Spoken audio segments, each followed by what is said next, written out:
Hello, welcome to the channel. Today I'd like to talk a little bit about the difference between introversion and extroversion, introverted personalities and extroverted personalities.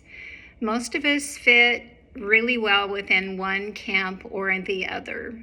And I think that oftentimes we can pick out the introvert out of our friends and assume that they are the shy one that doesn't really speak up too much, and that maybe the extrovert is the one who arrives at the party first and leaves the party last.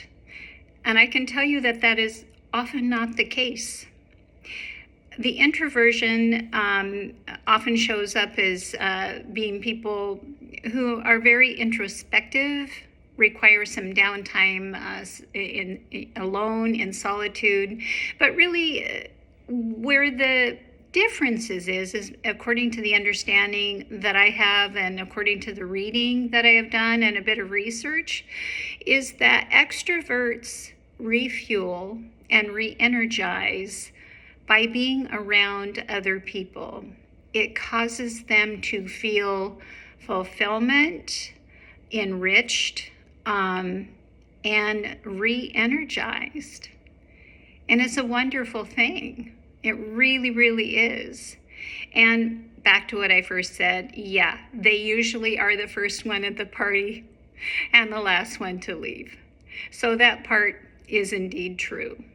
On the other hand, introverts are often not shy people. They are sometimes very, very chatty. They're often very outgoing. But what you will find about true introverts is that they re-energize by having downtime in solitude. They need that to refuel and rebalance and get recentered to face the world again. I happen to fall into the camp of introvert. Most people wouldn't figure that out about me because, like I said, I am chatty. I'm not shy. I love people, and I'm fairly outgoing, really. But what I find about introverts is that they tend to invest very deeply when they have conversations. It's important for them to have a lot of accuracy. Their one-on-one is intense. Small talk is often, I think that people who are introverts tend to pick up more beneath the surface with people, and they catch things. For example, at the grocery store, you exchange niceties with people. We all do that. It's chit chat. It's not super serious. But with me, once in a while, I'll pick up when somebody truly is having a hard day. And so I might invest a little bit more with a person next to me in line, or even the checker, if I catch that there is something going on with them. I mean, I don't interrogate them, but if I ask them, hey, how's your day going? And they go, I don't know, this is going. I don't just go, oh, well, I hope it gets better. I kind of have a minute there, don't hold up the line, but I invest a little time, a little attention, and I take it in.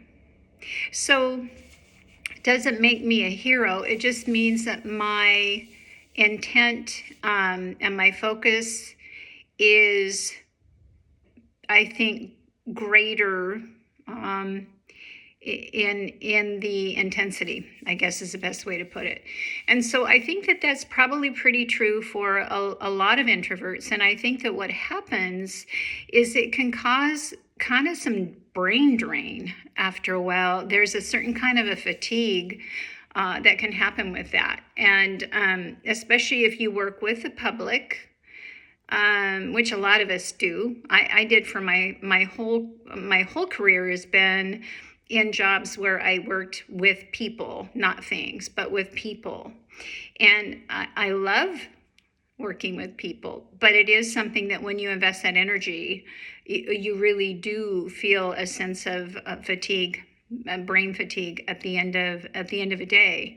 So re-energizing, I think, is super important. I think it's important to know which camp we fall into. It doesn't mean that, again, it doesn't mean that extroverts always want to be around a ton of people and never need downtime. It doesn't mean that at all.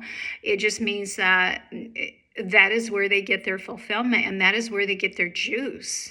And it's lovely to watch. It's lovely to watch an extrovert just get filled. It is wonderful. And I think the unsung heroes here, the ones that are less noticed, are really the introverts, because they're kind of the behind the scenes power lifters. We tend to really go the extra mile when it comes to the beneath the surface investment in conversing and in connecting. Our little networks are going like crazy in our head. And so anyway, we get refueled by taking a little time out and enjoying some downtime. So tell me, what are you? What do you consider yourself? Introverted or extroverted? And how is it that you refuel and re-energize? I'd love to know. Have a good day.